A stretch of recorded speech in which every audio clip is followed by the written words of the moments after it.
माधव परीची प्रेमकथा भाग 4. परीच्या आयुष्यातील वेदनेची रात्र बरीच पुढे सरकली होती. बाहेर स्वित्झर्लंडच्या आकाशातून बर्फाचे शुभ्र कण अलगद खाली येत होते. संपूर्ण परिसर पांढऱ्या शुभ्र बर्फाच्या चादरीने झाकला गेला होता. बाहेर थंडी इतकी होती की श्वास घेताना सुद्धा तोंडातून निघणारी गरम वाफ स्पष्ट दिसत होती. पण त्या गोठवणाऱ्या थंडीतही एका मनात मात्र भावनांचं वादळ पेटलं होतं. परी माधवच्या प्रतीक्षेत कित्येक तासांपासून तशीच बसून होती. ती कधी मोबाईलच्या स्क्रीनकडे पाहायची, तर कधी माधवचा फोटो उघडून त्याच्याकडे कितीतरी वेळ पाहत राहायची आणि कधी नकळत खिडकीबाहेर नजर लावून बसायची. जणू त्या पांढऱ्या शुभ्र बर्फाच्या रस्त्यावरून माधवची गाडी आत्ताच येईल आणि तो तिच्यासमोर उभा राहील. वाट पाहता पाहता तिचे डोळे जड झाले. शरीर थकून गेलं होतं. मन आधीच असंख्य विचारांनी थकलं होतं आणि शेवटी बेडला टेकून बसलेल्या अवस्थेतच तिचे डोळे अलगद मिटले. तिला झोप लागली होती, पण तिच्या मनात मात्र अजूनही माधवच होता. इकडे माधवने 2 तासांचा तो लांबचा प्रवास पूर्ण करून गाडी माईच्या विल्यासमोर येऊन थांबवली. गाडीचा दरवाजा उघडताच माधव खाली उतरला. तसे बर्फाचे थंडगार कण त्याच्या अंगावर पडू लागले. पण त्या थंडीची त्याला आज अजिबात जाणीव नव्हती, कारण त्याच्या मनात फक्त एकच व्यक्ती होती, परी. पुढे चालता चालता त्याने एकदा वर पाहिलं. विल्याच्या वरच्या मजल्यावरच्या एका खोलीची लाईट अजूनही सुरू होती. ती परीची रूम होती. माधवची नजर त्या खिडकीवर स्थिरावली. परी अजूनही जागी आहे का, हा विचार त्याच्या मनात आला आणि नकळत त्याच्या पावलांना आणखी वेग आला. त्याला कोणालाही उठवायचं नव्हतं, म्हणून माईच्या विल्याची अतिरिक्त चावी त्याने खिशातून बाहेर काढून हळूच मुख्य दरवाजा उघडून तो आत आला. हातातली बॅग त्याने अलगद सोफ्यावर ठेवली आणि लगेच वरच्या पायऱ्यांकडे वळला. त्याच्या मनाला आता फक्त एकच घाई होती, परीला पाहण्याची. जेमतेम त्याने 2 पायऱ्या चढल्या असतील, तेवढ्यात मागून एक परिचित आवाज त्याच्या कानावर पडला. मधू, आलास? तो आवाज ऐकताच माधवची पावलं जागेवरच थांबली. त्याने हळूहळू मागे वळून पाहिलं. शेकोटीजवळच्या आराम खुर्चीत माई शांतपणे बसली होती. माधव आल्याच्या आनंदात तिच्या चेहऱ्यावर एक वेगळंच समाधान होतं. माधव काहीही न बोलता खाली आला. तो माईजवळ जाऊन तिच्यासमोर खाली बसला. पुढच्या क्षणी त्याने आपलं डोकं अलगद माईच्या मांडीवर ठेवलं. तसं माईच्या हातांनी त्याच्या केसावरून हळूवारपणे हात फिरवायला सुरुवात केली. त्या स्पर्शात आईची माया होती, प्रतीक्षा होती. माधव सुखरूप आहे या विचाराने माईच्या डोळ्यांच्या कडा ओलावल्या. एक अश्रू अलगद तिच्या डोळ्यातून खाली आला आणि माधवच्या कपाळावर पडला. माई काही क्षण शांत राहिली. मग हलक्या आवाजात म्हणाली, बरं झालं माझं बाळ सुखरूप घरी आलं. तू गेला तेव्हापासून माझा जीव कसाबसा झाला होता. डोळे नसले तरी माझ्या मनाला तुझ्या येण्याची प्रतीक्षा होती. तिच्या आवाजातला आनंद माधवला पण जाणवत होता. माई पुढे म्हणाली, पण यावेळी माझ्यापेक्षाही तुझी प्रतीक्षा दुसरंच कोणीतरी करत होतं, परी. माईचे हे शब्द कानावर पडताच माधवने हळूच मान वर केली. माईच्या ओठांवर हलकंसं हास्य होतं. फक्त हे नाव ऐकताच माधवच्या हृदयाची धडधड वाढली. माई पुढे म्हणाली, मधू, तिने आज माझ्यासमोर कबूल केलं की ती तुझ्यावर प्रेम करते. हे ऐकून माधवच्या डोळ्यात आश्चर्य दाटलं. माईने त्याच्या केसावरून पुन्हा हात फिरवला. हो माधव, जीवापाड प्रेम करते ती तुझ्यावर. माधव काहीच बोलला नाही. तो फक्त माईकडे पाहत राहिला. माईचा आवाज आता आणखी हळवा झाला. इतकी वर्ष तिने हे प्रेम आपल्या मनात लपवून ठेवलं होतं, पण या काही दिवसात तिचं मन तुटताना मी अनुभवलं आहे. तू संकटात गेला हे कळल्यापासून तिची अवस्था काय झाली होती माहीत आहे तुला. तुझा फोन बंद होता, पूर्ण एक दिवस एक रात्र ती इथे होती, पण तिचं मन मात्र तुझ्यासोबत होतं. तिने मला एकच सांगितलं, माधव माझ्या आयुष्यात नसला तरी चालेल, पण तो जिवंत असला पाहिजे. त्याचे श्वास सुरू असले पाहिजेत, कारण तो जिवंत आहे म्हणूनच मी जिवंत आहे. हे शब्द ऐकताच माधवचा श्वासच अडकला. त्याच्या डोळ्यातून अश्रू ओघळले, ज्याला तो आत्तापर्यंत स्वतःपासून दूर समजत होता, जिच्या मनात आपल्यासाठी काहीच नाही असं त्याला वाटत होतं. ती मुलगी त्याच्या प्रत्येक श्वासांशी आपलं नाव जोडून जगत होती, ही जाणीवच त्याच्यासाठी असह्य झाली होती. माई पुढे बोलत म्हणाली, माधव, या 3-4 दिवसात मी तिला क्षणोक्षणी तुटताना पाहिलं आहे. तिने स्वतः खाल्लं नाही, पण मला स्वतःच्या हाताने घास भरवले. मिष्टीला छातीशी धरून ती स्वतःचे अश्रू लपवत राहिली आणि तिच्या मनात फक्त तू होतास, फक्त तू. परीच्या मनात आपल्याबद्दल असलेली भावना ऐकून माधवने डोळे मिटले. त्याला आता परीचा प्रत्येक क्षण डोळ्यासमोर दिसू लागला. माईचा आवाज पुन्हा कानावर पडला, मधू, जरी तिने माझ्यासमोर तिचं प्रेम मान्य केलं आहे, पण तुझ्यासमोर ते मान्य करायला तिला अजून वेळ लागेल. म्हणून आता माझं ऐक. तुला परी फक्त मिष्टीची आई म्हणून नको ना? माधवच्या डोळ्यातून अश्रू ओघळला. तो हळू आवाजात म्हणाला, नाही माही, मला ती मनापासून हवी आहे. माझी पत्नी म्हणून, माझ्या आयुष्याची साथीदार म्हणून. माधवच्या शब्दांनी माईच्या चेहऱ्यावर समाधानाचं हास्य उमटलं. माई पुढे माधवला समजावत म्हणाली, मग आता माझं काम मी करणार. तिने माधवचा हात आपल्या हातात घेतला. तुला परीला फक्त मिष्टीची आई नाही, माझी सून, तुझी बायको बनवायची आहे, आणि यात मी तुझी पूर्ण साथ देणार आहे. हे ऐकून तर माधवच्या हृदयाची धडधड आणखी वाढली. त्याला आता एकच इच्छा होती, परीला पाहण्याची. तो उठत माईला म्हणाला, माई, मी तिला बघून येतो. पण माईने त्याचा हात घट्ट पकडला. नको. हे ऐकताच माधवचे डोळे मोठे झाले आणि माधव थांबला.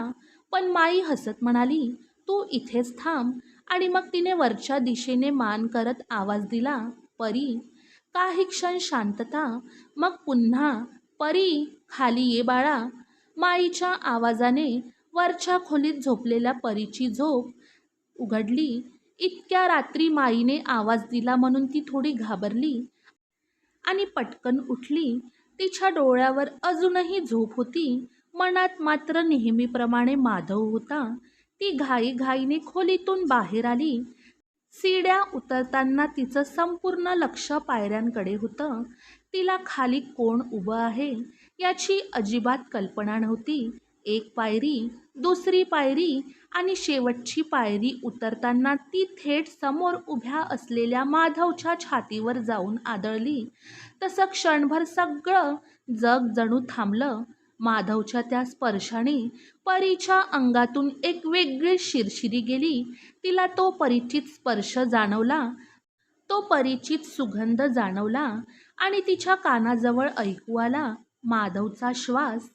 तिने हळूहळू मान वर केली आणि तिच्या डोळ्यासमोर माधव उभा होता, ज्याची ती इतके दिवस वाट पाहत होती, ज्याच्या जिवंत असण्याची ती देवाकडे प्रार्थना करत होती, ज्याच्या एका फोनसाठी ती रात्रदिवस तडफडत होती. तो आता तिच्यासमोर खरंच परत आला होता. त्याला सुखरूप पाहून परीच्या डोळ्यात अश्रू तरळले, ओठ थरथरले आणि तिच्या मनात फक्त एकच शब्द उमटला, माधव. पण जणू काही तिच्या स्वतःच्याच डोळ्यांना त्या क्षणावर विश्वास ठेवणं कठीण झालं होतं. समोर उभा असलेला माधव खरंच तिच्यासमोर होता का? ज्या व्यक्तीच्या परतीची ती गेल्या कित्येक तासांपासून आतुरतेने वाट पाहत होती, ज्याचा एक फोन यावा म्हणून ती क्षणोक्षणी मोबाईलकडे पाहत होती, ज्याच्या जिवंत असण्याच्या एका आशेवर तिचा श्वास चालू होता, तोच माधव आता तिच्यासमोर उभा होता. त्याला सुखरूप पाहून परीच्या डोळ्यातून अश्रू अलगद ओघळले, पण तिने ते पुसण्याचाही प्रयत्न केला नाही. तिचं संपूर्ण मन त्या एका क्षणात अडकून पडलं होतं. हळूहळू तिने आपला हात पुढे केला. क्षणभर तिचा हात हवेतच थांबला, कारण तिच्या मनात हजारो विचार होते की हा खरंच आला आहे ना. आणि पुढच्या क्षणी तिने थरथरत्या बोटांनी माधवच्या गालाला अलगद स्पर्श केला. त्याच्या त्वचेचा उबदार स्पर्श जाणवताच तिच्या डोळ्यात पुन्हा पाणी आलं. तो खरोखरच आला आहे. तो जिवंत आहे.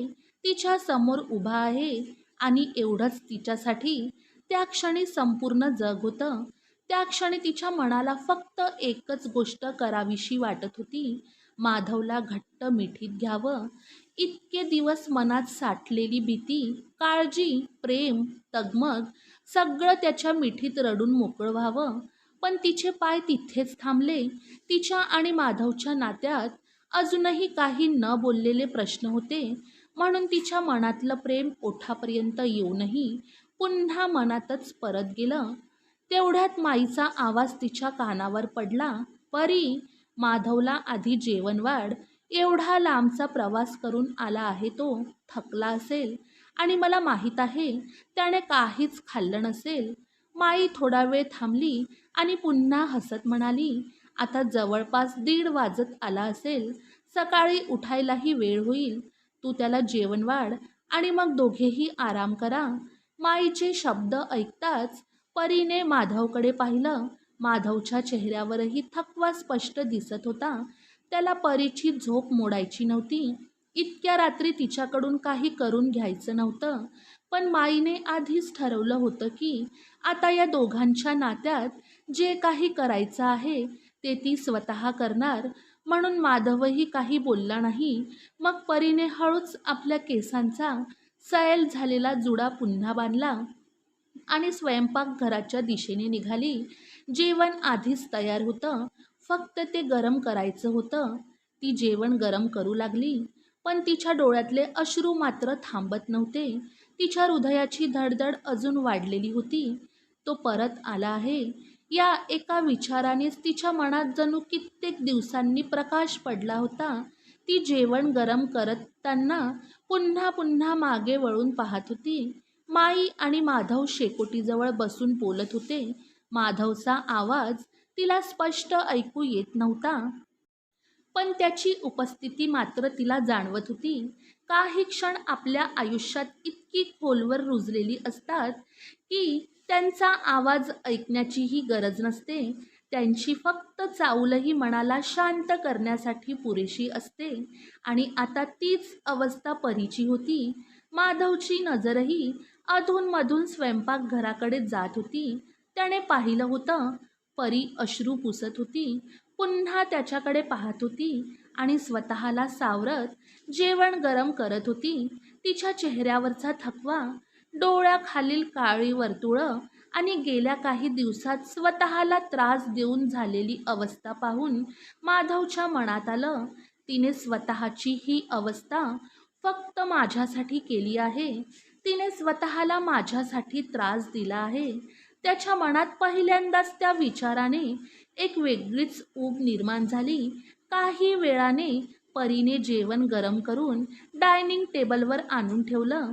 तेवढ्यात माई हळूहळू उठत हातातील काठी जमिनीवर टेकवत म्हणाली, तुम्ही दोघं जेवून घ्या आणि माधव, तू परीसोबतच रूममध्ये जा. माईने पुढे स्पष्ट शब्दात सांगितलं, दोघांनी वेगवेगळ्या रूममध्ये झोपायचं नाही. नवरा बायकोने असं वेगळं राहणं मला अजिबात मान्य नाही. तुम्ही आता अनोळखी नाही आहात. लग्न झालं आहे तुमचं. ती थोडी थांबली आणि मिश्किलपणे म्हणाली, आणि हा माझा सल्ला नाही, हा माझा आदेश आहे. एवढं बोलून माई आपल्या रूमच्या दिशेने निघून गेली. माई जाताच माधव हळूच डायनिंग टेबलवर येऊन बसला. तसं परीने त्याच्यासमोर ताट सरकवलं. ती स्वतःही त्याच्यासमोरच बसली. माधवने तिच्या चेहऱ्याकडे पाहिलं आणि त्याला लगेच जाणवलं, या दिवसात ती व्यवस्थित झोपलेली नाही. तिने नीट जेवलेलं नाही आणि गेल्या काही दिवसात ती फक्त त्याच्यासाठी काळजी करत होती. त्याने आयुष्यात कधीच परीला अशा अवस्थेत पाहिलं नव्हतं. पण आज तिच्या डोळ्यात स्वतःसाठी असलेली भीती पाहून त्याच्या मनात एक अनामिक समाधानही होतं. ती माझ्यावर प्रेम करते, हा विचार त्याच्या मनाला आतून स्पर्शून गेला. स्वतःच्या भावनांना आवर घालत माधवने हळूहळू जेवायला सुरुवात केली. पण काही घास घेतल्यानंतर त्याला माईचे शब्द आठवले. त्याने पुन्हा परीच्या चेहऱ्याकडे पाहिलं. "तू जेवलीस?" माधवचा प्रश्न ऐकून परीने लगेच मान हलवत म्हणाली, "हो." पण माधवला तिच्या या एका शब्दावर अजिबात विश्वास बसला नाही.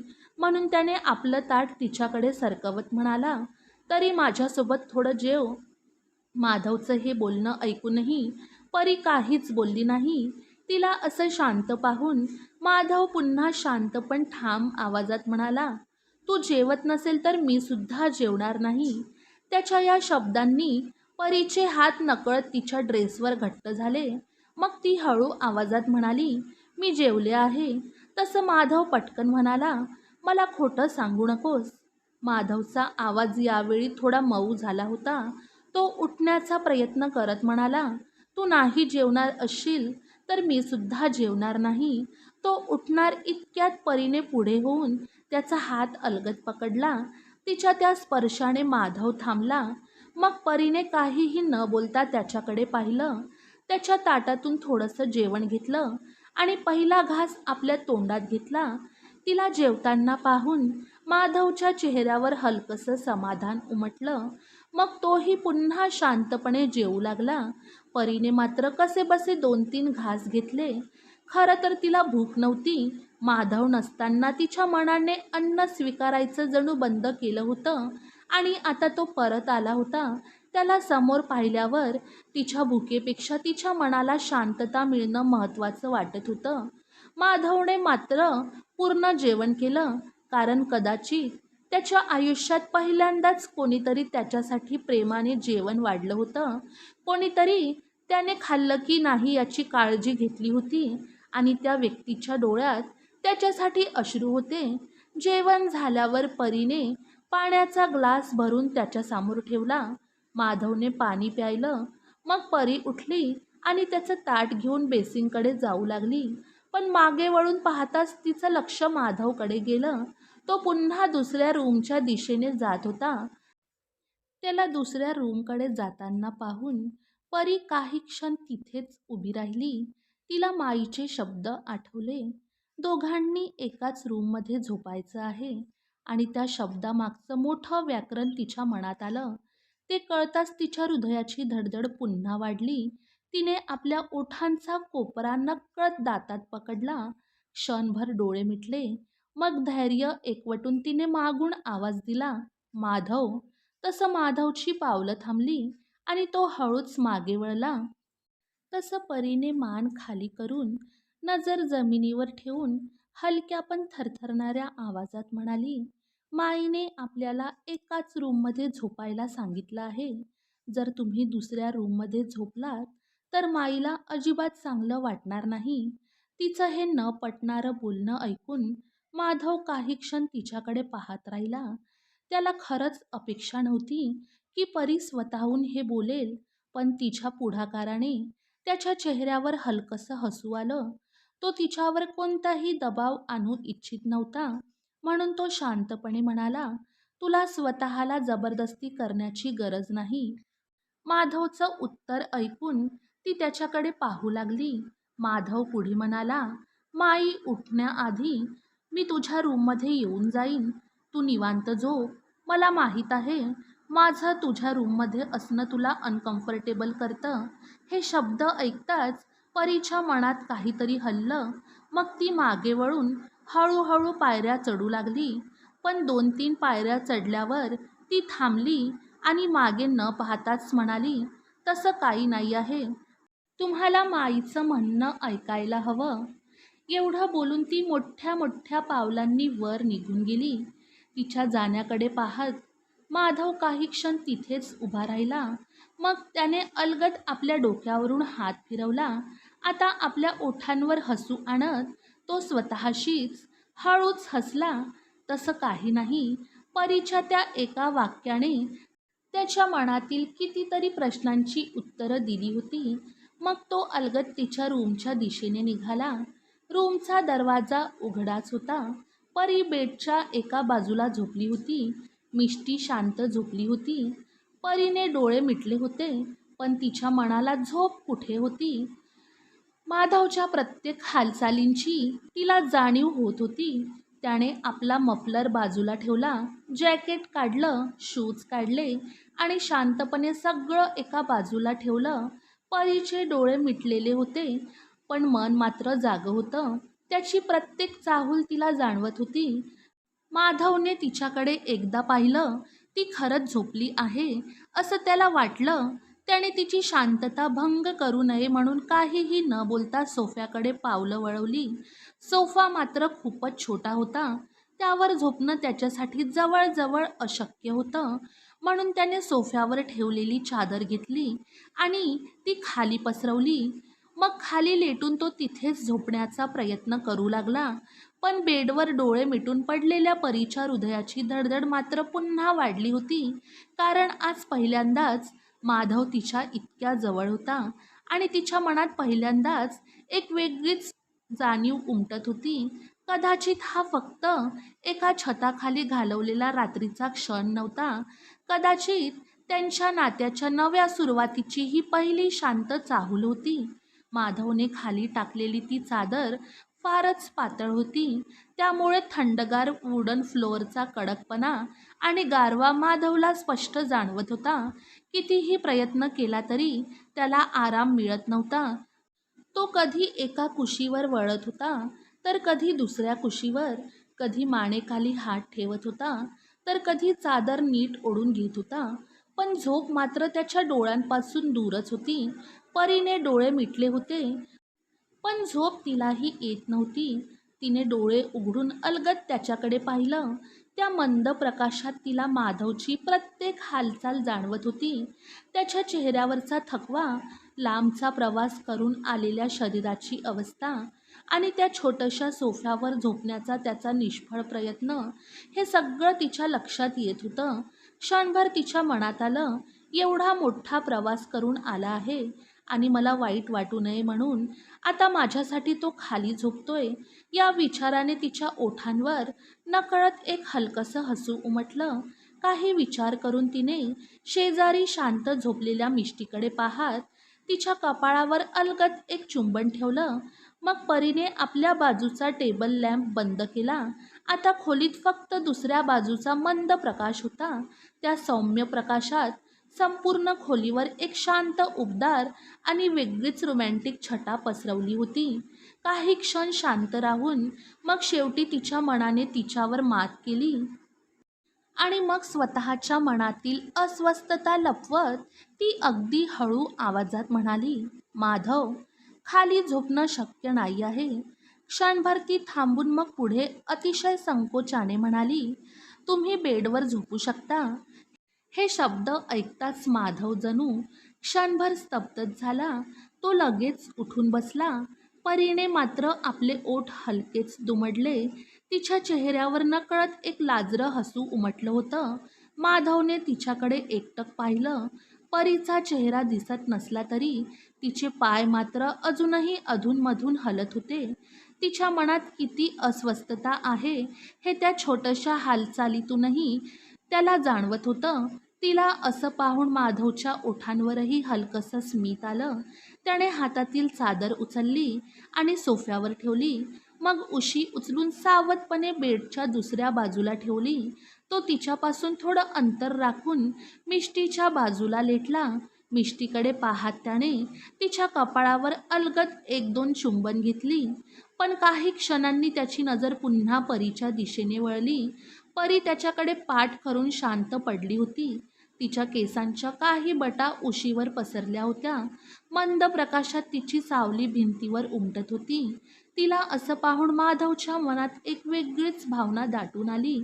ही तीच परी होती जिला काही वर्षापूर्वी त्याने केवळ हर्षाची बहीण म्हणून पाहिलं होतं, जिच्याशी कधी काळी कठोर शब्दात बोलून तिला योग्य मार्गावर आणण्याचा प्रयत्न केला होता आणि आज तीच त्याची पत्नी म्हणून त्याच्या इतक्या जवळ होती.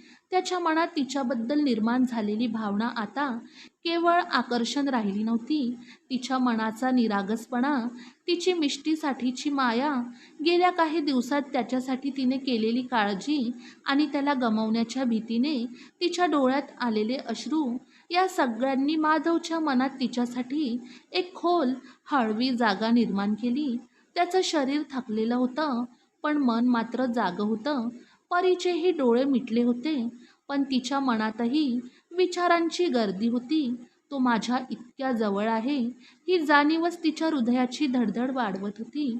दोघांमध्ये काही अंतर होतं, पण त्या अंतरापेक्षा त्यांच्यातील न बोललेली भावना कितीतरी जवळ होती. माधवने एक दीर्घ श्वास घेतला आणि स्वतःला सावरलं. त्याला तिच्या मनाचा आदर करायचा होता आणि परीला मात्र पहिल्यांदाच जाणवत होतं, कदाचित त्यांच्या संसाराची खरी सुरुवात मोठ्या शब्दांनी नाही, तर अशाच एका शांत रात्री, एका बेटच्या दोन टोकांवर पडलेल्या दोन धडधडत्या हृदयांपासून होत होती. स्टोरीचा पुढचा भाग ऐकण्यासाठी माझ्या चॅनलला सबस्क्राईब करा आणि हा भाग आवडल्यास लाईक आणि कमेंट करा.